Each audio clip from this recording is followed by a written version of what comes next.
Melanjutkan cerita yang kemarin. Setelah tawa itu terdengar, tatapan mereka langsung berbalik ke arah di mana tawa itu berasal. Mereka bisa melihat 3 sosok manusia tiba-tiba muncul di atas pohon yang tinggi. Orang di depan yang mengenakan jubah hitam itu adalah Xiaoyan.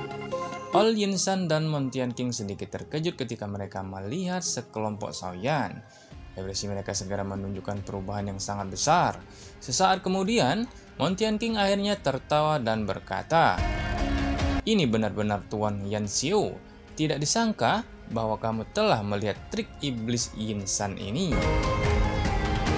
Senyum dingin di sudut mulut Ol Yinshan semakin tebal setelah melihat ekspresi serius yang melintas di wajah Mon Tianqing. Munculnya sekelompok Xiaoyan telah langsung mengubah situasi ini menjadi sangat kacau. Hahaha, Tuan Yan Xiu, leluhur ini punya ide. Mon Tianqing tiba-tiba tersenyum dan berbicara kepada Xiaoyan di tengah suasana yang kaku ini.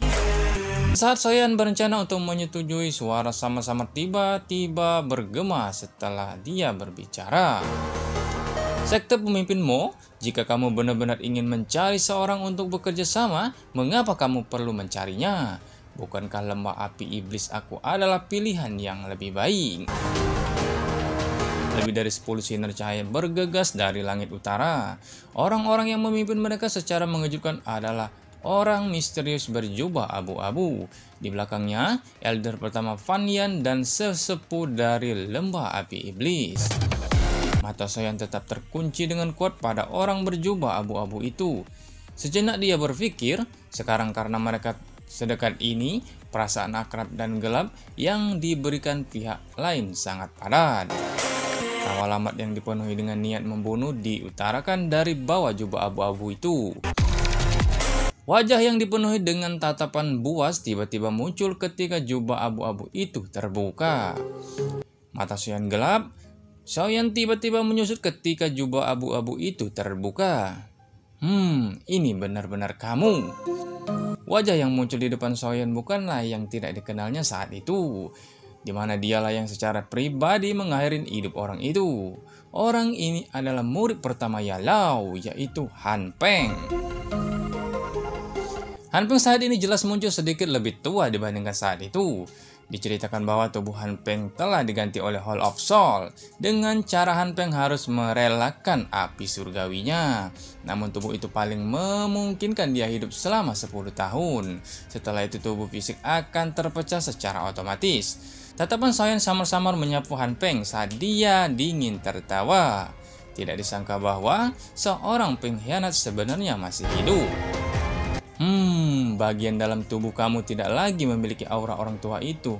Oh iya, aku lupa. Orang tua itu benar-benar jatuh ke tangan Hall of Soul. Han Peng dengan licik tertawa ketika dia melihat Xiaoyan tanpa ekspresi. Bang! Api hijau tiba-tiba melonjak dari tubuh Xiaoyan. Temperaturnya sangat tinggi dengan cepat menyebar. Hutan di bawah mulai mengeluarkan asap putih keriting karena suhu tinggi. Sesaat kemudian airnya berubah menjadi api ganas yang mulai menyebar. Haha, Junior benar-benar berani. Tetapi saya hanya harus melihat apakah kamu memiliki kualifikasi untuk membunuh aku. Han Peng akhirnya mengelengkan kepalanya dan dengan dingin tertawa beberapa saat kemudian. Dia mungkin tidak memilikinya, tetapi aku akan melakukannya. Suara dingin perlahan terdengar saat dokter peri kecil dengan lembut dan melangkah maju. Han Peng segera mengerutkan keningnya ketika dia mendengar suara peri kecil. Tawa terguling-guling di langit seperti guntur. Sesegar sosok manusia bergegas dan muncul di langit. Ekspresi Han Peng sesegera tenggelam ketika dia melihat sosok manusia tua muncul di langit. Itu adalah Suqian. Jika aku bisa membunuhmu sekali lagi, secara alami aku akan dapat membunuhmu lagi. Oleh karena itu, kamu tidak perlu bertindak seperti penjahat yang memegang kekuasaan.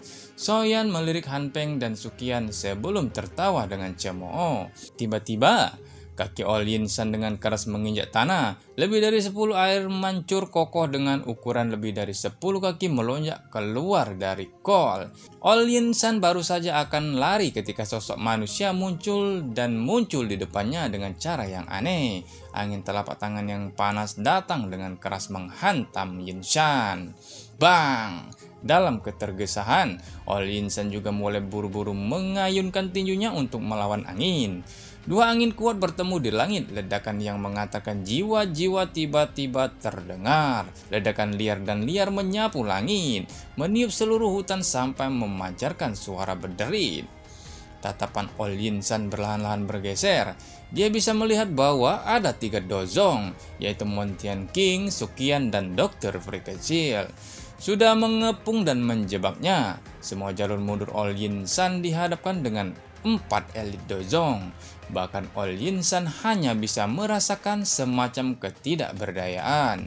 Pikiran di dalam hatinya memancar secepat kilat. Sesaat kemudian, Ol Yin San mengatupkan giginya dengan keras. Dia mengayunkan tangannya dan kotak giok seperti zamrud muncul di tangannya. Ambil dan pergilah. Aku yang dulu akan mengingat dendam hari ini. Dia melarikan diri dari pengepungan. Dia buru-buru bergegas menuju kotak batu giok yang terlempar tinggi ke udara. Namun, gaya hisap tiba-tiba muncul.